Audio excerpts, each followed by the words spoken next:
eu quero falar com você sobre rótulos. Rótulos. O que são rótulos?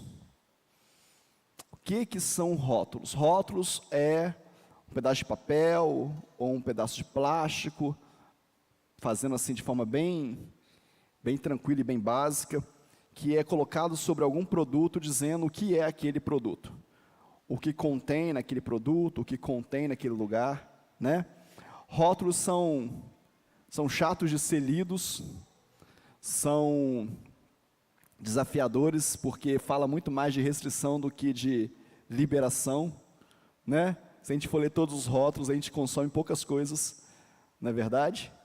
Mas o fato é que existem rótulos, e nós rotulamos pessoas, e pessoas nos rotulam. Pedi para a mídia fazer essa arte para mim, e ali tem uma garrafa de quê, gente? De Guaraná. Mas o rótulo é de Coca-Cola. Isso acontece muito nas nossas vidas. Às vezes o que está dentro de nós é diferente do rótulo que pregam em nós. Não foi o Guaraná que colocou esse rótulo. O Guaraná só é Guaraná. Foi alguém que pegou um rótulo e colocou no Guaraná. Às vezes a gente não tem condição de nos rotularmos, mas nós podemos aceitar ou não os rótulos que colocam na gente. A grande questão é que nós também temos o poder de pegar uma garrafa de Guaraná e colocar um rótulo de Coca-Cola. Nós também podemos pegar alguém que o conteúdo é um e rotulá-lo de outra coisa. E nós rotulamos as pessoas e as pessoas nos rotulam de acordo com a perspectiva visual e emocional e espiritual que ela tem. Muitas vezes não tem nada a ver com o que está ali dentro, mas tem a ver com a expectativa emocional, psicológica e espiritual que nós construímos acerca de alguém. Se você é alguém muito extrovertido, provavelmente você vai olhar para as pessoas e vai achar elas muito tímidas, introvertidas. E você quer que todo mundo seja extrovertido como você, as pessoas não são. Porque você carrega algo extrovertido, mas as pessoas não carregam. Porque a gente tem condição, e a gente tem a mania e a predileção de rotular as pessoas com aquilo que nos sobra, e não com aquilo que nos falta.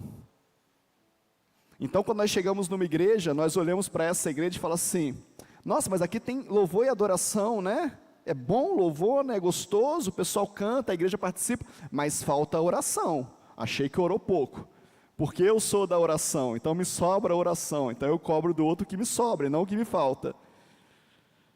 E nós fazemos isso numa perspectiva e num dinamismo muito corriqueiro, só que isso não é bom. Não é porque nós aprendemos assim, ou porque nós vivemos assim uma vida inteira, significa exatamente que isso é bom. E nós precisamos olhar isso à luz da Bíblia. Abra sua Bíblia aí, no Evangelho segundo escreveu João. João, capítulo 1.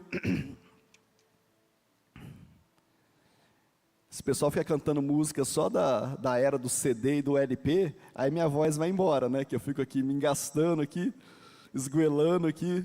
Vou proibir essas músicas de LP e de CD, deixar só no streaming agora, aí eu não canto tão alto. João capítulo 1, verso 46, fala assim, disse-lhe Natanael, pode vir alguma coisa boa de Nazaré? Disse-lhe Filipe, vem e vê. Só até aí. Esse versículo fala de um bate-papo entre Natanael e Filipe, apontando para Jesus. E Filipe está falando para Natanael assim, encontrei o cara. Encontrei o cara é demais. Você não tem ideia de como ele é, o que ele faz, a fama que ele está tendo. Você não tem ideia.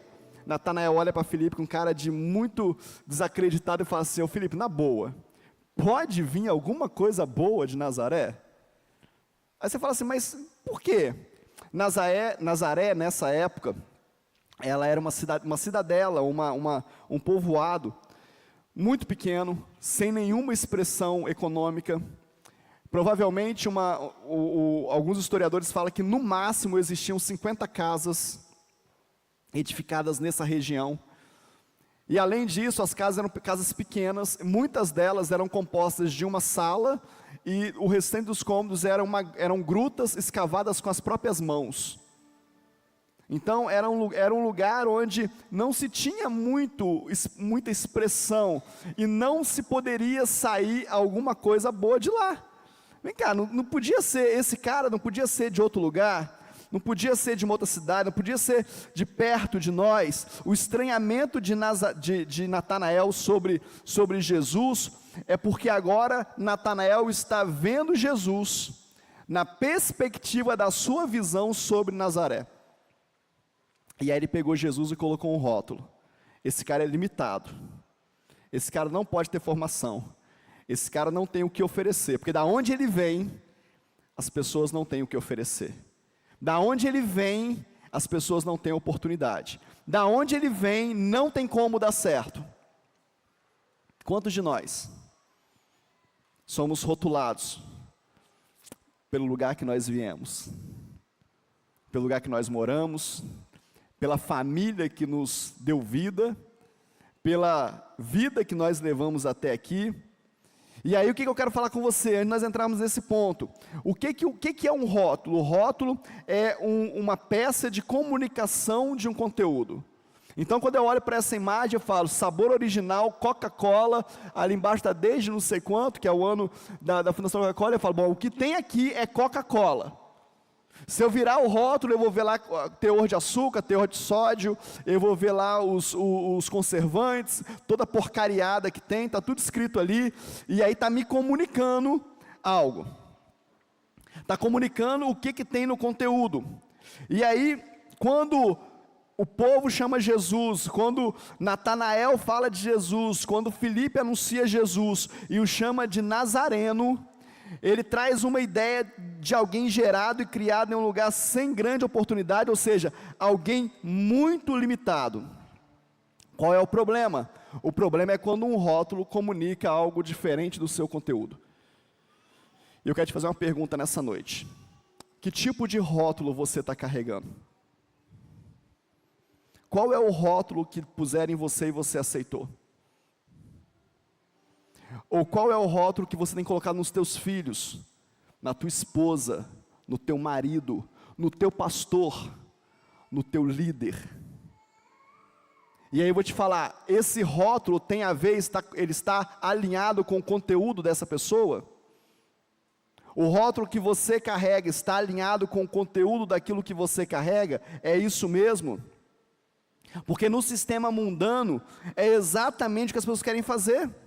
No sistema mundano, nós temos uma adequação, uma globalização. E eu quero falar um pouquinho sobre isso com você. Eu falei hoje pela manhã de algumas coisas, quero completar isso com você nessa noite. Nós precisamos entender o que é a Igreja do Senhor Jesus. Nós não estamos vivendo um movimento de sermos todos iguais. Porque como igreja, nós somos corpo de Cristo. E corpo de Cristo é completo, tem cabeça que é Jesus, tem mãos, tem pés, tem dedo, tem unha, tem perna, tem os órgãos internos, tem olhos, tem boca, tem nariz, e não é toda a igreja que vai ser tudo isso. Então eu não preciso ser igual a todo mundo, eu não preciso querer ser parecido com tudo, eu preciso saber qual é a minha parte no corpo. Alguém perguntou para mim essa semana: pastor, mas você acredita que todas as pessoas vão se tornar um pastor? Eu falei: não. Porque se todo mundo for pastor, vai faltar ovelha. Se todo mundo for do louvor, vai faltar diaconia. Se todo mundo for do kids, vai faltar dos homens. Então não, a igreja ela é construída da multiforme atuação e sabedoria do Espírito Santo sobre as nossas vidas. E isso traz uma liberdade sobre nós. Se tem algo que é muito caro para mim, e eu vou lutar por isso, eu vou tentar até morrer, porque foi um chamado de Jesus na minha vida, chama-se liberdade.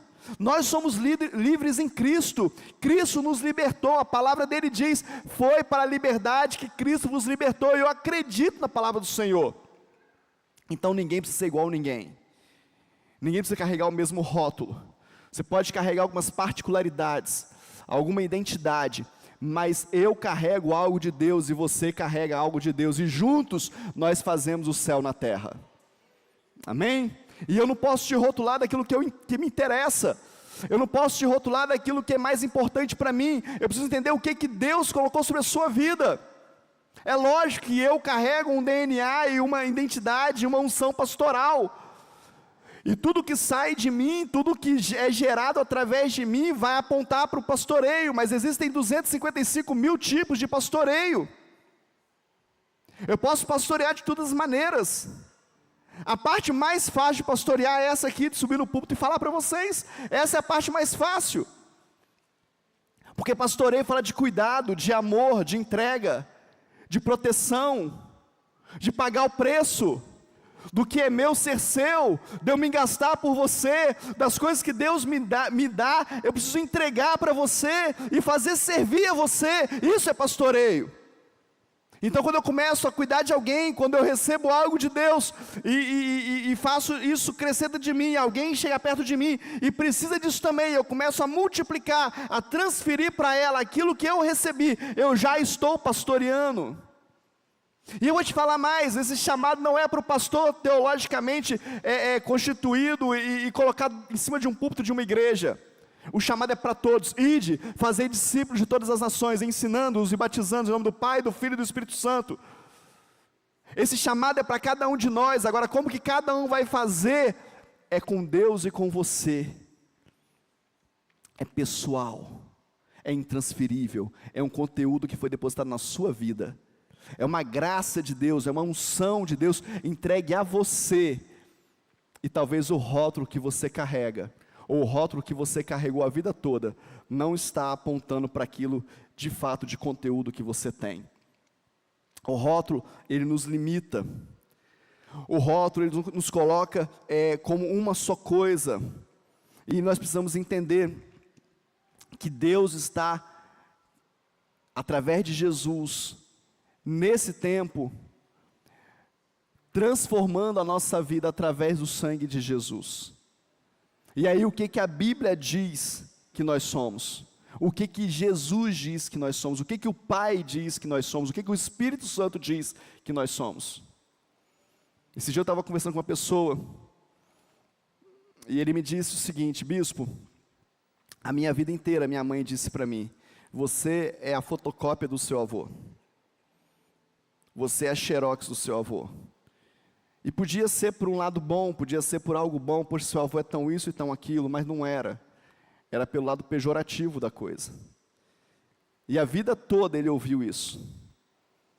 E o Espírito Santo de Deus começou a me incomodar sobre isso, e eu comecei a preparar essa palavra. Quantos de nós ouvimos a vida inteira que nós somos algo que nós não somos? Quantos de nós ouvimos a vida toda alguém dizer, você vai ser igual fulano? Você vai repetir a história do fulano. Você é igualzinho. E você não é igualzinho. Você tem uma personalidade, um caráter, um espírito e uma alma dada por Deus na sua vida. Você pode parecer em algumas coisas, mas você não é igualzinho. Quantos de nós estamos repetindo a nossa história por força de um rótulo que foi colocado em nós? Eu já contei essa história aqui, eu andei ao lado de uma pessoa, e se eu falar o nome fica tão caracterizado, mas eu vou falar. Se um dia ele vê o vídeo, aí a gente pede perdão se ele ficar chateado. Mas o nome dele era Asdrubal. Asdrubal é um nome muito peculiar, né? Mas adivinha você qual que era o nome do pai dele? Adivinha você, se você for capaz. Asdrubal. Adivinha qual que era o nome da empresa que ele fundou? Asas. De as e as. As de Asdrubal e as de Asdrubal. E deu asas. O sonho do pai dele era que ser um engenheiro eletricista, um engenheiro elétrico. Adivinha qual foi a faculdade que o Asdrubal fez? Ele era a continuação de uma personalidade e de uma história que o pai não deu conta de viver e rotulou ele, você vai viver isso, no meu nome. E eu conheci esse rapaz nessa época, E foi um grande amigo nosso, foi padrinho do nosso casamento, se tornou um homem de Deus, um líder na igreja do Senhor.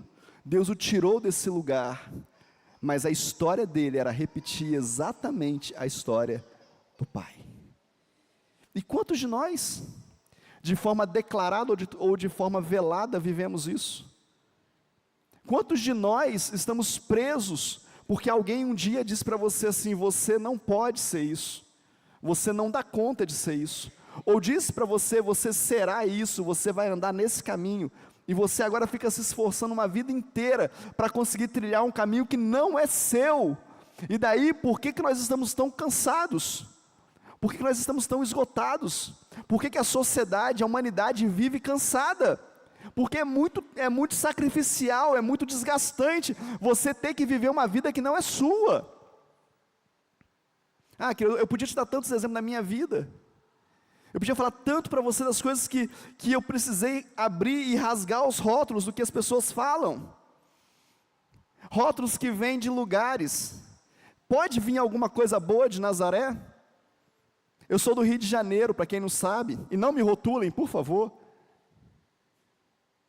Mas eu me lembro quando nós chegamos à cidade, um dia nós fomos consertar uma caixa de som num lugar, e o rapaz da caixa de som, que estava consertando isso para a gente assim: rapaz, mudou um carioca para cá.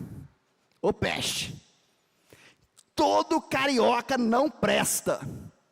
A pior raça que existe é carioca. E eu lá do lado. O irmão que estava do meu lado quase infartando, não sabia o que fazia. E eu fazia assim para ele: deixa. Porque não é o que você vai dizer sobre a minha vida que vai definir quem eu sou. 99,99% dos cariocas podem não prestar, mas eu presto. Eu fui lavado e remido pelo sangue de Jesus. E ponto final. E chega, e basta. E isso me basta. Quantas mulheres ouviram a vida inteira que homem não presta? Não confie em homem. Homem não presta. Seja independente. Estude, trabalhe, faça tudo o que você precisar para não depender de homem, porque homem não presta. Quantos? Eu vou dizer para você: eu presto. Eu presto. Se os outros homens não prestam, o problema é deles. Eu presto. Você presta também?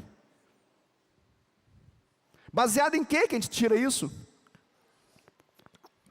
De uma experiência mal sucedida, familiar, de um casamento falido, ok, mas não é essa palavra que Deus tem sobre a sua vida. E aí, porque você está ouvindo a vida inteira que o homem não presta, eu vou te dar uma revelação poderosa, inclusive para quem não casou ainda. Cuidado para você não acreditar nisso e arrumar um que não presta, porque se todos não prestam, qualquer um serve, e você vai arrumar um que não presta mesmo, para você ser fiel àquilo que você ouviu a vida toda. Mas nós podemos mudar isso. Nós podemos mudar isso como corpo de Cristo. Nós podemos mudar isso no poder do Espírito Santo. Nós podemos mudar isso pelo sangue que foi vertido na cruz e que nos rotulou como filhos de Deus, co-herdeiros com Cristo de uma nova história. Você pode dar um glória a Deus aí, que você está pensando ainda no homem que não presta? Nós somos rotulados por atitudes e reações que um dia tivemos. Você faz tudo certinho a vida toda, mas um dia você estoura. E aí, um rótulo na sua vida: fulano é bravo. Mas por que fulano é bravo? Teve um dia. Mas quantos dias o fulano já viveu na terra, gente? Mas teve um dia, e pronto, a fama correu. Fulano é bravo. Tem um monte de gente que acha que eu sou bravo na igreja, né, pastora Carla? O pessoal chega para mim e fala para a pastora assim: conversa lá com o bispo, vê lá para mim. Vai lá falar com ele. O bispo é bravo. Eu sou bravo porque você não me conhece, querido. Eu sou muito... Não, mentira. Eu sou bravo porque você não me conhece. Você nunca sentou numa mesa comigo. Você nunca se dispôs a saber quem é o teu pastor de verdade. Mas você aceitou um rótulo que colocaram sobre ele. Quantos de nós? Nós temos um casal de Volta Redonda aqui, da nossa igreja em Volta Redonda. Quantos de nós ouvimos falar isso do bispo José Elias? Quantos? Nós precisamos aprender a não rotular as pessoas por aquilo que ouvimos e nem por uma só situação. O bispo é muito duro. Sou mesmo, querido. Naquilo que é bíblico, naquilo que é palavra de Deus na minha vida, naquilo que Deus deu direção, eu sou duro, sou inflexível, mas no resto, eu sou a pessoa mais flexível que existe. Eu só não negocio o que a palavra de Deus diz e o que Deus falou para mim. O resto, nós negociamos tudo. Podemos conversar, podemos dialogar, podemos fazer tudo. Você já ouviu também que você é muito duro? Que você é muito bravo? Ou que você não tem seriedade nenhuma? Rótulos que vêm de uma vida que um dia nós vivemos, do nosso passado. Mas a palavra de Deus diz que o Senhor lançou no mar do esquecimento. A palavra de Deus nos diz que aonde abundou o pecado, superabundou a graça. E a igreja do Senhor Jesus, me perdoa eu te falar, mas eu vou ter que te falar, a igreja do Senhor Jesus se tornou uma entidade abortiva. Que isso, bispo? É isso mesmo. Porque aí nós olhamos para aquilo que o Senhor, quem que gera novos filhos para Jesus e para Deus? Quem que gera? É o Espírito Santo. Qual que é o ventre que carrega essa nova vida? A igreja. Sim ou não? Amém ou não amém? Mas nós olhamos para as pessoas e falamos assim, você não. Olha a vida que você viveu, olha de onde você vem, olha o que você já fez. E nós rotulamos, e não deixamos essa vida nascer, nós abortamos essa vida. Porque os rótulos que nós colocamos é incompatível para gerar uma vida. Quantos de nós? Quando nós chegamos numa igreja como essa, abrimos a porta e começamos a colocar rótulo em tudo. Nossa, fulano faz parte dessa igreja? Será que esse pastor sabe da vida do fulano? Deixa eu te contar um segredo. Eu não quero saber da vida do fulano, porque a vida do fulano interessa para mim daqui para frente. A vida da fulana interessa para mim daqui para frente. É o que Deus vai fazer na vida dela daqui para frente é que importa. O rótulo que está sobre a vida dela, sobre a vida dele, é o sangue do Senhor Jesus, que purifica todo o pecado, que cobre todo o pecado, cobre o pecado dele, inclusive porque já cobriu o meu. É o mesmo sangue. Amém ou não amém? Então nós não precisamos ser abortivos, querido. Somos rotulados por uma vida pecaminosa, por uma vida imoral que nós vivemos, passado, mas nós nos arrependemos, e a palavra de Deus fala que aquele que se arrepende e deixa, alcança misericórdia. Então eu preciso crer na palavra do Senhor, nós nos arrependemos e começamos de novo, e não tem um rótulo sobre a minha vida. O rótulo que tem sobre a minha vida é que eu sou filho de Jesus, eu sou filho de Cristo, eu sou filho de Deus, melhor dizendo, sou filho de Deus, através de Jesus. Quantos de nós carregamos rótulos da nossa infância, da nossa adolescência, o mais feio, o mais burro, o mais gordo, o mais magro? Quantos de nós? Hoje não pode mais, mas quantos de nós fomos Olívia Palito na escola? Baleia assassina, cabelo de vassoura, 4 zói, coelhinho da Páscoa dos dentes encavalado? Quantos de nós, querido? Quantos de nós fomos chacoteados na vida porque falamos mal, porque gaguejamos, porque éramos ruins em algum esporte, porque erramos um jogral na igreja quando era pequenos? Quantos de nós? Eu me lembro uma época, eu sou nascido na Assembleia de Deus, então tinha muito essa cultura do jogral, e eu gostava dos jograis, eu decorava tudo. E um dia nós fizemos uma mega produção na catedral, lá em Volta Redonda, e aí tinha várias portas na igreja, e puseram um microfone para a gente de teatro, para a gente fazer a peça. Olha só que chique naquela época, não é que eu seja tão velho assim, mas... E aí, eu nunca tinha usado essa expressão, porque não era peculiar na minha vida, na minha casa. Eu nasci num lar evangélico, mas aí na hora de fazer a peça daqui para lá, e entra um e faz a deixa, e outro dá a palavrinha para o coleguinha falar, e era uma peça que entrava a gente numa porta, descia da galeria, só faltou um anjo voar assim na tirolesa, mas tinha de tudo na peça. E aí na hora de fazer uma deixa lá, o menino que ia fazer a deixa para mim, para eu poder entrar, ele erra tudo, e eu falo no microfone, no meio da catedral da Assembleia de Deus, eu falo: Nossa Senhora.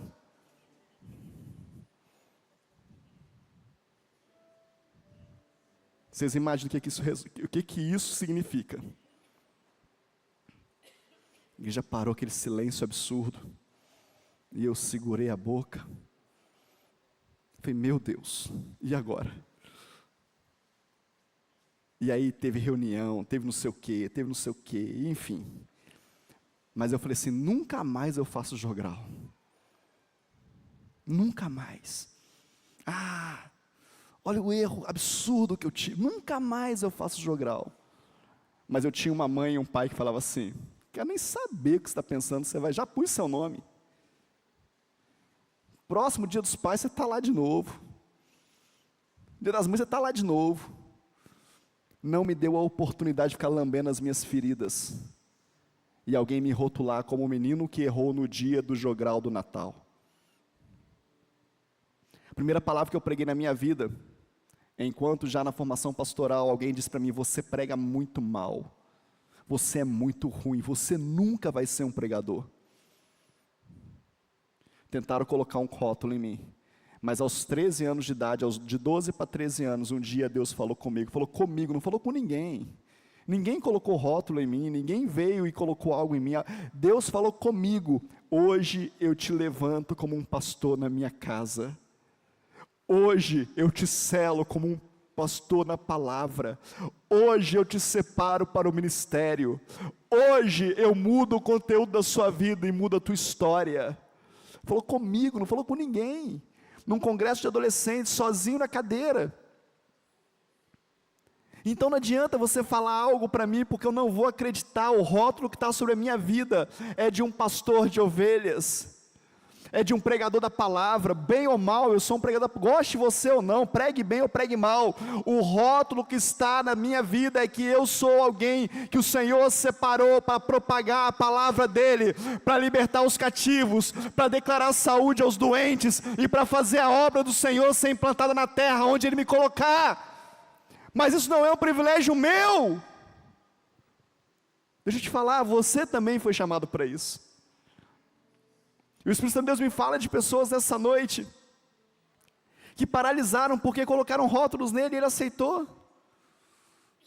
Você não pode fazer isso, você é Guaraná, mas o rótulo é Coca-Cola. Tem que ser desse jeito. Deixa eu te falar um negócio, querido. Por algum tempo na nossa vida nós vamos precisar andar com as armaduras e com as capas que são cedidas para nós. Harabashei decantere balabashai. Eu sinto tanto a presença de Deus quando eu falo isso para você. E nós precisamos honrar as capas e as armaduras que foram cedidas para nós, mesmo que elas não nos caibam. Quando Davi foi matar Golias, quando Davi foi enfrentar Golias, a primeira coisa que Saul fez foi dar a ele a armadura do rei. Então veste a minha armadura. E Davi não rejeitou a armadura do rei. Davi disse, sim, eu vou vestir, mas não deu certo. Deixa eu te falar, querido. Rótulo não tem nada a ver entre você andar debaixo de uma unção, de uma autoridade. Nós podemos estar debaixo de uma autoridade, debaixo de uma unção. Nós podemos carregar o DNA da igreja que o Senhor nos colocou, mas nós temos uma identidade própria, que foi Jesus que restaurou. Nós temos algo que vem de Deus na nossa vida. E olha quem está falando isso para você, o pastor da igreja.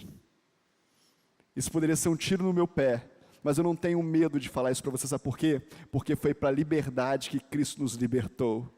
O que nos une não é a nossa dependência, o que nos une é o amor de Cristo em nós. O que nos une é a unção de Jesus sobre as nossas vidas. O que te faz estar aqui é saber que aqui é um lugar de amor, de esperança. Você faz porque você tem a certeza do que o Senhor já está fazendo, e não porque você depende de uma expectativa do que vai fazer. Quero desafiar você nessa noite a renunciar aos rótulos da sua vida. Quem é você para Deus? A palavra de Deus fala tantas coisas a nosso respeito. Se você puder ouvir Deus falando sobre as suas necessidades, em Jeremias 29:11 vai dizer, porque eu sei os pensamentos que tem a vosso respeito, diz o Senhor, pensamentos de paz e não de mal, para dar o fim que esperás. Essa é a visão de Deus sobre a sua vida. Se você ler em Salmos 139, verso 16, vai dizer: os teus olhos viram meu corpo ainda informe, no teu livro todas as coisas foram escritas, as quais em continuação foram formadas, quando nem ainda nenhuma delas havia. O quão preciosos são, meu Deus, os teus pensamentos, quão grandes são a soma deles. Deixa eu te falar, querido, nada pode te parar, a não ser que você deixe, e a não ser que você queira. Nada pode te impedir de viver o que Deus tem para você. Nada pode te impedir de experimentar o que Deus tem para a sua vida. Só você pode impedir. Agora falando de identidade, de rótulo, Efésios capítulo 1, verso 4 diz assim: como também nos elegeu nele, antes da fundação do mundo, para que fôssemos santos e irrepreensíveis diante dele no amor, e nos predestinou para filhos de adoção por Jesus Cristo, para si mesmo, segundo o beneplácito de sua vontade. A obra está pronta. O que Jesus fez na cruz foi suficiente e total. Não tem nada que eu possa fazer para me tornar mais filho de Deus. Não tem nada que eu possa fazer para ser mais alguma coisa em Deus. Tudo o que eu precisava fazer, tudo que precisava ser feito, Jesus já fez. Agora eu preciso reconhecê-lo como Senhor da minha vida e viver na expectativa dEle, na visão dEle, carregando o que Ele colocou na minha vida e não o que os outros dizem que eu sou. Tem dois momentos aqui, eu quero ministrar com você, mas tem dois momentos aqui muito fortes para a gente. Quando a gente começa a entender quem nós somos em Cristo, e talvez seja uma forma de você entender se você já entendeu ou não, nós paramos de rotular pessoas. Quando nós entendemos quem nós somos em Cristo, querido, isso nos basta. Eu não preciso olhar para você e falar assim: mas você é diferente. Eu descubro que o mesmo sangue que me comprou também comprou você. Isso basta. Nós éramos de uma igreja em Niterói, uma igreja bem jovem, bem assim, liberal talvez, se a palavra for essa, eu não gosto dessa palavra, mas uma igreja bem jovem. Nessa época eu nem estava firme nessa igreja ainda, eu estava visitando algumas igrejas, mas um dia uma pessoa me chamou para ir numa outra igreja. Vamos lá, vai ter um encontro das tribos da minha igreja. Era um amigo e tal, eu falei, vamos. E eu cheguei lá naquele lugar, e tinha uns caras muito doidos lá. Tinha uns caras muito doidos. Uns cabelos black power desse tamanho. Uns tatuagens, tudo. Uns piercings, uns alagador de orelha. Eu fiquei olhando aquele negócio, falei, Jesus. Comecei a rotular. O bolso cheio de rótulo. Não, isso aqui não é de Deus. Não, isso aqui não. E aí começou o louvor. O crentão lá, o crentão achando que estava bem. O baterista toca bem, o tecladista também é bom. E o Black Power lá. O alagador no ouvido lá. A toda tatuada deitada no chão. Presença de Deus. Será? Passaram alguns anos, me firmei nessa igreja que eu conheci a pastora Carla. Um dia alguém me chama e fala assim: eu preciso de um padrinho para o ministério que eu estou entrando, estou sendo tratado por um ministério e eles precisam de um padrinho, e o pastor disse para mim que o padrinho tem que ser você. Você aceita ser meu padrinho? Eu não vou nem entrar no assunto, querido, porque é algo desafiador demais. Nós não temos maturidade para isso. E aí ele falou assim, eu falei, aceito. E aí nós fomos na primeira reunião, que eu era o padrinho dessa pessoa. E aí o líder desse ministério começa a falar. E ele diz o seguinte: eu não sei por que eu estou contando isso hoje, mas veio no meu coração que eu deveria contar uma história para vocês da minha vida. Teve um dia que eu saí da minha casa, eu estava indo para a Ponte Rio Niterói, porque eu ia me matar, porque não tinha mais nenhuma esperança na minha vida, eu queria morrer aquele dia. Mas eu passei em frente a uma igreja batista, e uma força me chamou a atenção, foi algo que eu não consegui resistir, eu comecei a subir as escadas sem querer subir a escada. Mas quando eu cheguei na porta daquela igreja, eu falei, tem alguma coisa muito forte, o quê? Igreja do pastor Palharim, não, o Palharim era o outro, esqueci o nome agora. E eu, Fanini, pastor Fanini, primeira igreja batista de Niterói. Eu sabia que Deus que tinha alguma coisa que eu não sabia o que era, porque eu não conhecia Deus, e eu entrei pelas aquelas portas, mas quando eu comecei a entrar, veio um diácono e colocou a mão no meu peito e falou assim, aqui não. Você não pode entrar aqui do jeito que você está. Essa igreja não é para você. Me disse para aquele diácono, mas tem algo dentro de mim que eu não sei. Aqui não, vamos sair. E pegou ele pelos braços, e levou até a saída da igreja e disse para ele assim, aqui não, mas tem uma igreja que fica no Ingá, que talvez lá você seja aceito, vai lá. E ele foi, e lá ele encontrou Jesus, lá ele foi liberto, e lá ele estava sendo usado para libertar centenas de homens, do mesmo pecado que um dia ele cometeu. E adivinhe você qual igreja que era? Era a igreja dos Black Power, dos tatuados. E agora eu estava ali, ouvindo alguém que foi resgatado, porque alguém disse para ele, aqui você não tem rótulo, aqui você é como nós, e o mesmo Jesus que me salvou e me libertou, também pode salvar você e libertar você. Qual é a igreja que nós vamos ser, querido? Que tipo de igreja nós seremos daqui para frente? A igreja que rotula, ou a igreja que muda, transforma, salva e liberta pessoas?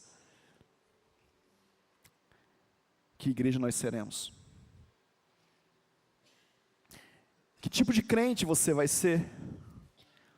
Deixa eu te falar um negócio, nós estamos caminhando para um tempo de igreja, querido, que essas portas vão ser abertas e você não vai saber que tipo de gente que está entrando. Não vai ter rótulo para defini-los. E o que nós seremos? Seremos aqueles que espantam? Ou seremos aqueles que confiam que o sangue de Jesus é suficiente para salvar a mim, que não sou tão ruim assim, na minha visão, mas na visão de Cristo, eu sou pobre, cego e nu. Não mereço nada dele, pecador. Ele me tirou do império das trevas e me transportou para o reino da luz. Um dia eu estava no lamaçal do pecado, mas ele me resgatou e me lavou com seu sangue e me cobriu pela sua graça. Mas é só para mim? Ou é para qualquer um que queira Jesus? Que tipo de crente nós vamos ser? Que tipo de crente da nossa boca vai sair? Palavras de bênção ou palavras de maldição?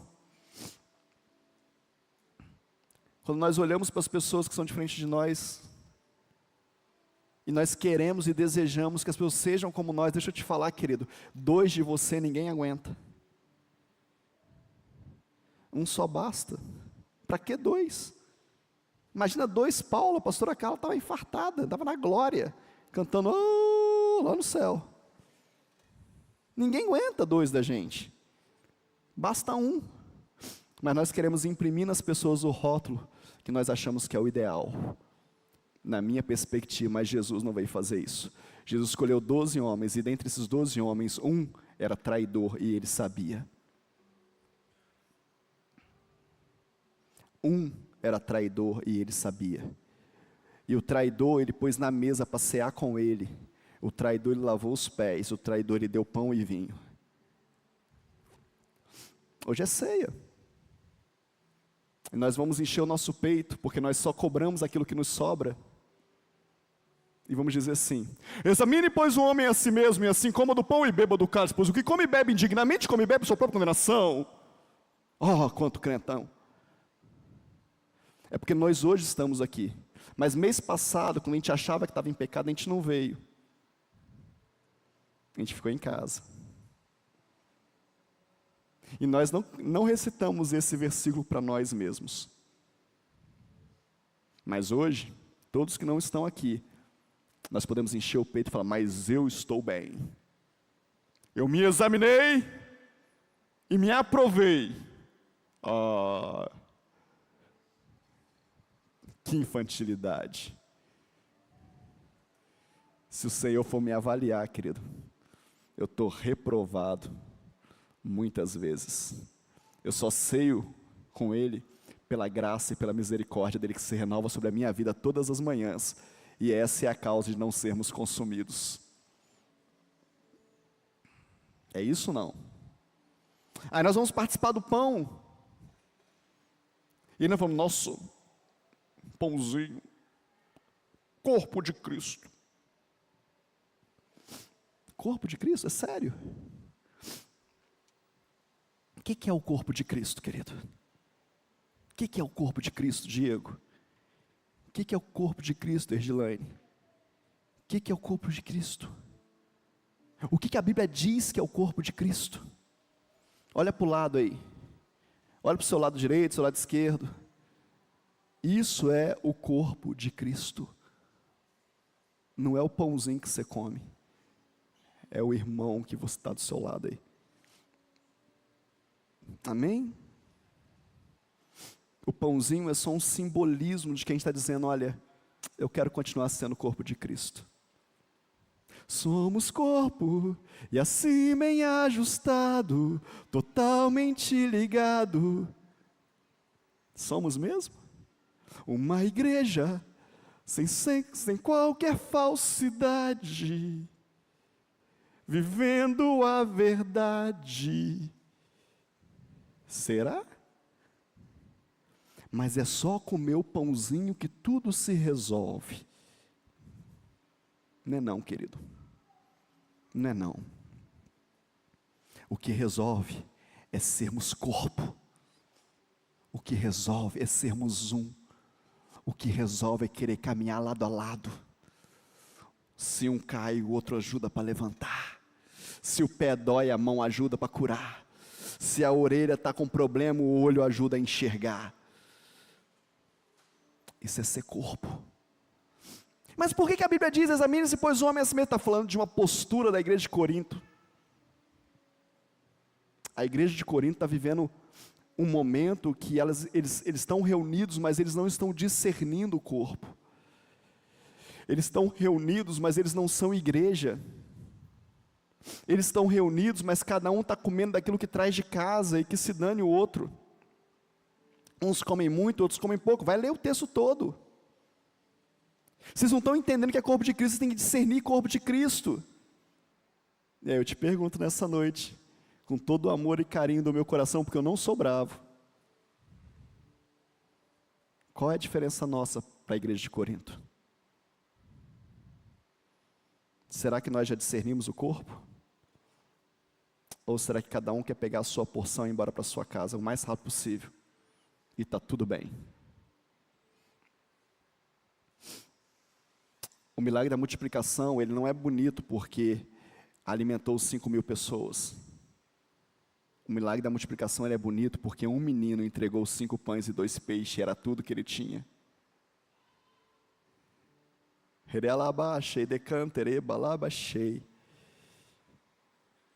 te perguntando nessa noite, cadê os seus 5 pães e seus 2 peixes? O que você trouxe para a mesa? Qual é a sua contribuição na mesa do Senhor nessa noite? Bispo, eu não tenho, tem problema. Nós temos para te dar. Você vai participar dos 5 pães e 2 peixes de alguém. Porque diz a palavra que depois que todos foram servidos, sobraram-se 12 cestos cheios. Então sempre vai sobrar. Se nós entendermos isso, sempre vai ter, nunca vai faltar. O problema é que se ninguém trouxer 5 pães e 2 peixes, nunca vai ter multiplicação. Qual que é o rótulo que está sobre a sua vida? Não seja bobo, não. O pessoal está querendo passar a perna em você, hein? quem que vai levar lanche para a escola da festinha? Mas todo mundo está levando? Porque só você não vai levar, não. Só se todo mundo levar que você vai levar. Quanto que vai dar para cada um? 25? Mas todos vão pagar? Porque eu não vou pagar sozinho, não. Olha os rótulos sendo colocados. E aí nós queremos ter cristianismo. Imagina se Jesus perguntasse assim: Pai, quem mais vai morrer comigo? Se ninguém for morrer comigo, eu não vou não. Onde nós estamos hoje? Se o menino dos 5 pães e 2 peixes falasse, mas quem mais vai dar? Não tinha multiplicação. Se Maria olhasse para o perfume do frasco de unguento que estava na mão dela e dissesse, mas quem mais vai lavar os pés de Jesus?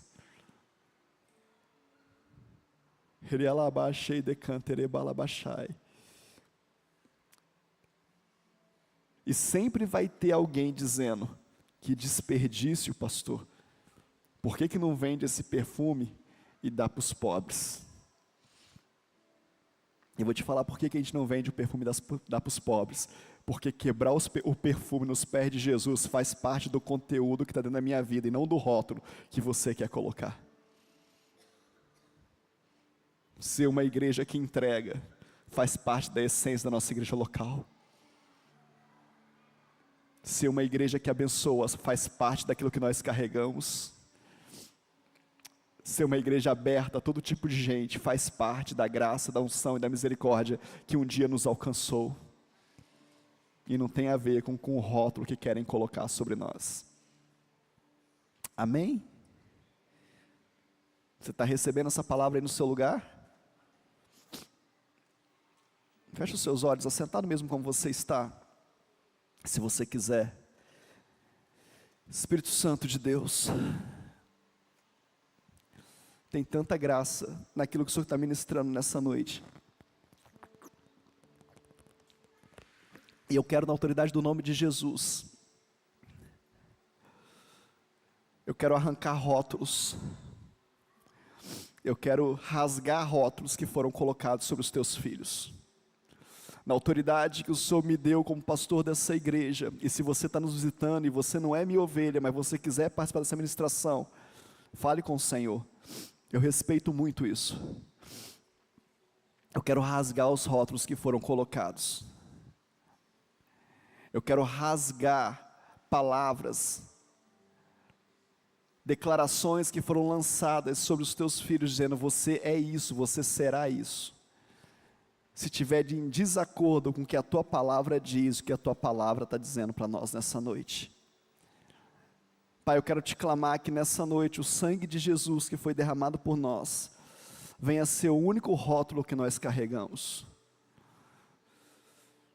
Que quando as pessoas olharem para nós, tudo que elas vão ver é o sangue de Jesus. E que o nosso conteúdo, aquilo que nós carregamos, vai ser exposto à medida que o Senhor liberar sobre nós e nos autorizar a ministrar, a entregar e a derramar. Espírito Santo de Deus, eu quero te pedir que nessa noite, toda palavra rotulada do mundo, do inferno, das necessidades, das feridas emocionais, seja familiar, seja profissional, seja ministerial, seja como teu filho, todo rótulo seja destruído nessa noite. Mas eu quero te pedir mais, Espírito Santo de Deus. Se você quiser, apresente as suas mãos para o Espírito Santo agora. Eu quero te pedir que o Senhor venha lavar as nossas mãos, como igreja, como teu povo, porque muitas vezes nós somos aqueles que rotulamos. Eu quero te pedir perdão, Espírito Santo. Muitas vezes somos nós que apontamos o dedo e abortamos os teus filhos. Muitas vezes somos nós que a partir das nossas dificuldades ou daquilo que nos sobra, nós apontamos como o que o outro carrega é um erro, está errado, não é assim. Eu quero te pedir, Espírito Santo de Deus, que o Senhor venha nos juntar de forma muito especial nessa noite. Queria que o